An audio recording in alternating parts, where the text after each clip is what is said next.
Good morning all of you. आज का topic चलेंगे क्लास 10। देखिए क्लास 9th का ये है, आपका क्लास 9th का मॉडल पेपर चल रहा है। सबको ध्यान से देखिएगा, क्लास 9th का आपका मॉडल पेपर चल रहा है और वो है सेट 1, याद रखेंगे, है ना। क्लास 9th का ये है, सोशल साइंस चल रहे हैं। देखिए सबसे पहला टॉपिक में क्या कहता है, ये सुपर गैस क्वेश्चन है, कह सकते हो कि सुपर गैस क्वेश्चन है। पहला बात क्या बोलता है, जो जल भाग मतलब वैसा भाग जो तीन तरफ से क्या है, स्थल भाग से घिरा हुआ है, तीनों तरफ से जमीन हो।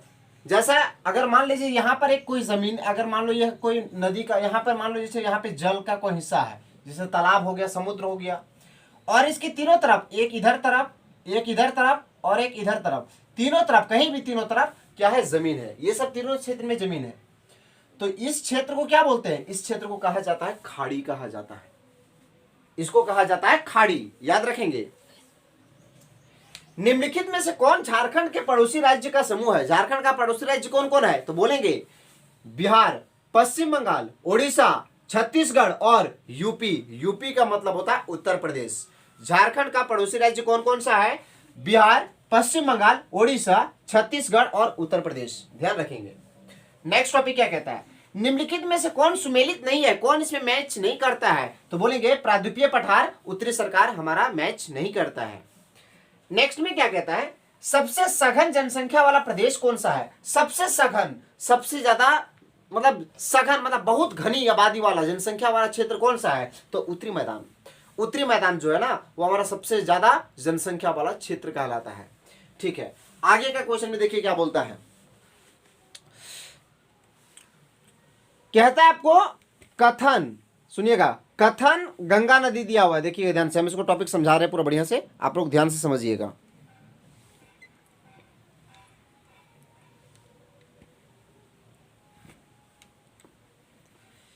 देखिए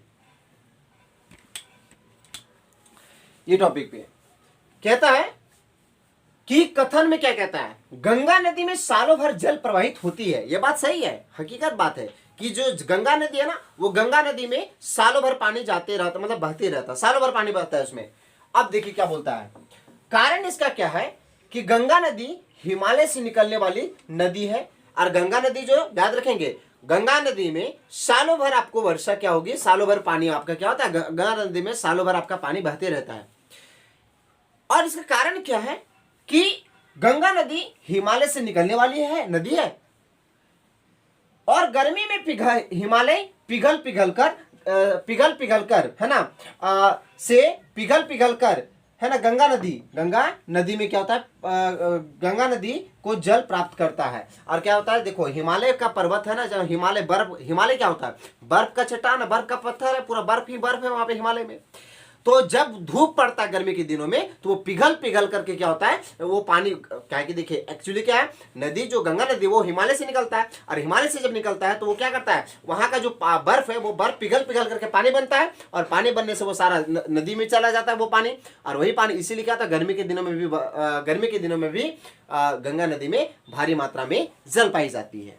ठीक है, तो कहता है इसमें कथन भी सही बोल रहा है और कारण भी आपका सही बोल रहा है। वही लिखे कि कथन और कारण दोनों सही है, कथन और कारण दोनों सही है। फिर देखिए क्या बोलता है, भारत में नदियों का महत्व किन क्षेत्रों में होता है। मतलब भारत देश में अगर देखा जाए, अगर हमारा भारत देश में देखा जाए, तो नदी का जो होता है वो महत्व किन किन क्षेत्रों में होता है, मतलब नदी का जो होता है महत्व वो किन किन क्षेत्रों में है।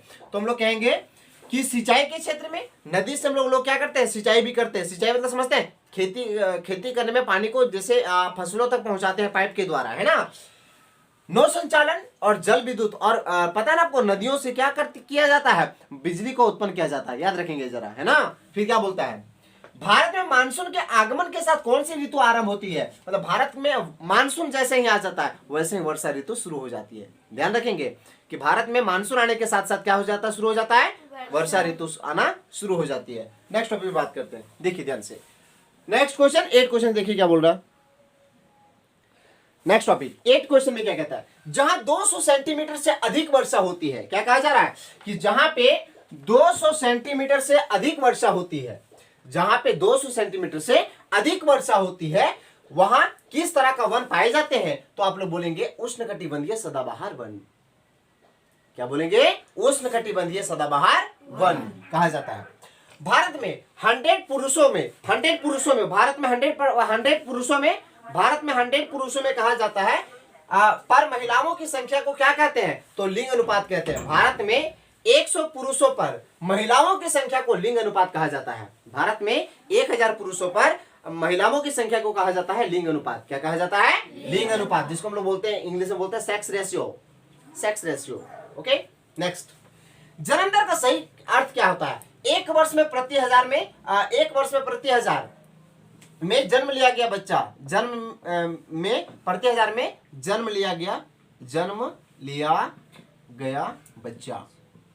बच्चा।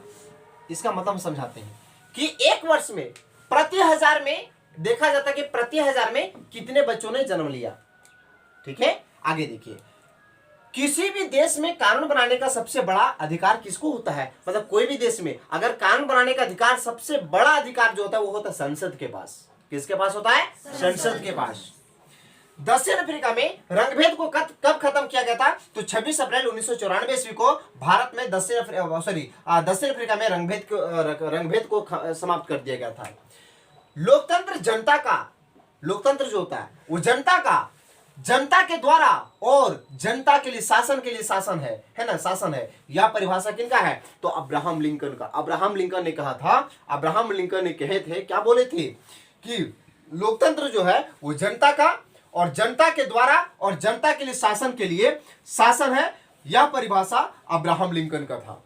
नेक्स्ट में क्या बोलता है, संविधान सभा की पहली बैठक कब हुई थी, तो संविधान सभा की पहली बैठक जो हुई थी वो दिसंबर 1946 ईस्वी को हुआ था। संविधान सभा का पहली बैठक कब हुई थी, दिसंबर 1946 ईस्वी को हुआ था।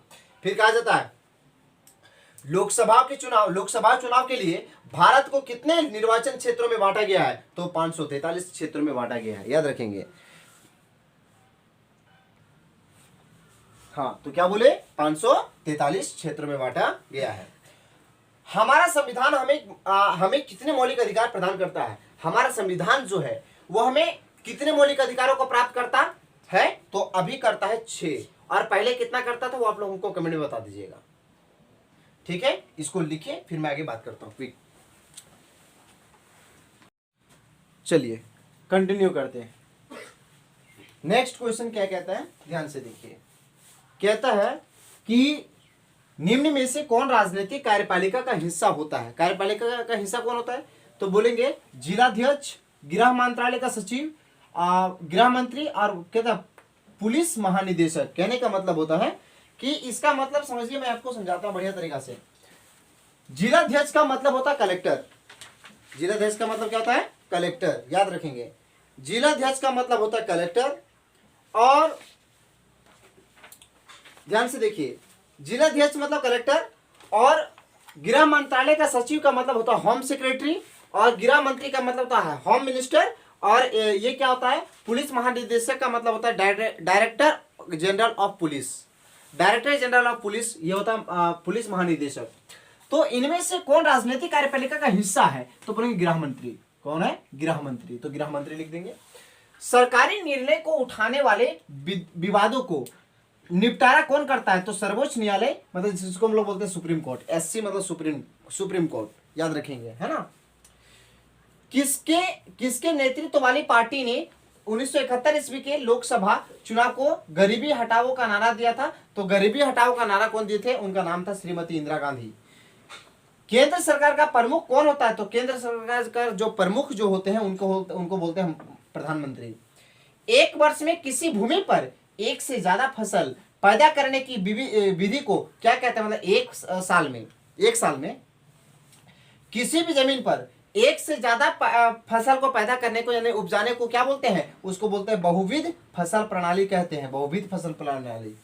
पालमपुर के संदर्भ में कौन सा कथन सही है, तो पालमपुर में 450 परिवारों में से लगभग 1/3 परिवारों के पास खेती के लिए भूमि नहीं है।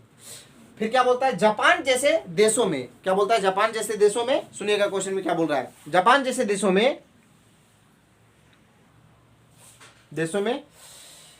अपने देशों के विकास के लिए किस चीज पर निवेश किया गया। मतलब जापान जो देश है ना, वो पता ना आपको, जापान बहुत ज्यादा डेवलपमेंट वाला देश है। तो जापान जो है वो अपने देश को विकास के लिए किस चीज पर ज्यादा निवेश किया, सबसे ज्यादा खर्च किस में किया, तो बोलते हैं शिक्षा पर निवेश किया। सबसे ज्यादा वो पैसा खर्चा किए, वो शिक्षा पर ज्यादा पैसा बर्बाद किए। कौन? जापान। इसलिए वहां का इतना डेवलपमेंट वो कंट्री बन चुका है। इनमें से कौन तृतीय क्षेत्र के क्रियाकलापों में नहीं आते हैं? तृतीय क्षेत्र के क्रियाकलाप में कौन नहीं आते? तो खनन नहीं आता है, तृतीय क्षेत्र के क्रियाकलाप में नहीं आता है। जैसे बैंकिंग हो गया, परिवहन हो गया, संचार हो गया, ये सब हमारा तृतीय क्षेत्र में आते हैं। फिर देखिए नेक्स्ट क्वेश्चन क्या बोलता है।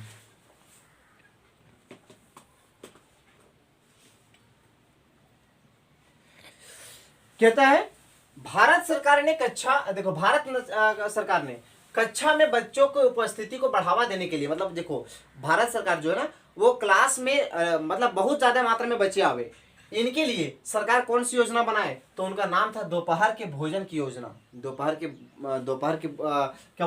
के भोजन की योजना, मतलब जिसको हम लोग बोलते हैं मिड डे फूड। मतलब कि देखो दोपहर में खाना की व्यवस्था किया गया सरकार द्वारा, इससे क्या हुआ, बच्चों के दिन प्रतिदिन क्या हुई, क्लास में उपस्थिति बढ़ गया।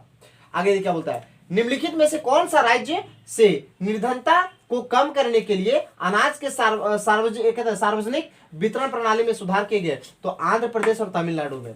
भारत सरकार के एक किस क्रिया कार्यक्रम के अंतर्गत, मतलब भारत सरकार के कौन से कार्यक्रम के अंतर्गत अगर आवेदिका को 15 दिनों के अंदर रोजगार उपलब्ध नहीं कराया जाता है तो वह दैनिक रोजगार भत्ते का हकदार होगा? तो राष्ट्रीय रोजगार गारंटी कोष।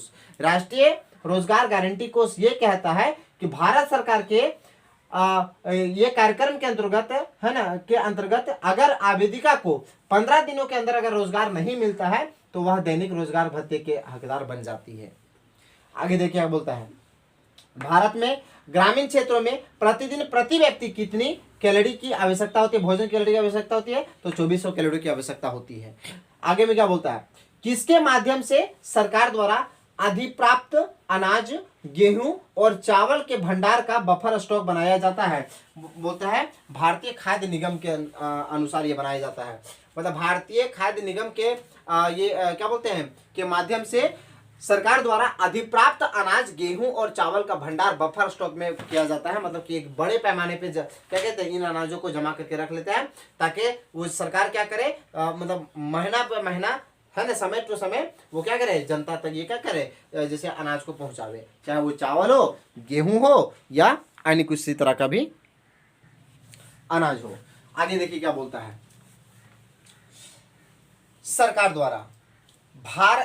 द्वारा समाज के गरीबी वर्गों में बाजार से कम कीमत पर अनाज का वितरण किया जाता है। इस कीमत को क्या बोलते हैं, तो निर्गम कीमत कहा जाता है। देखिए सरकार जो है ना वो समाज के गरीब वर्गों में बाजार से कम कीमत पर अनाज का वितरण किया जाता है। इस कीमत को क्या कहते हैं, निर्गम कीमत कहा जाता है।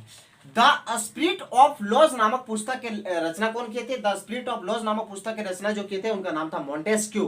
क्या नाम था? मॉन्टेस्क्यू जो थे ना वो the spirit of the laws नामक पुस्तक के रचनाकार थे, इन्हें लेखक थे।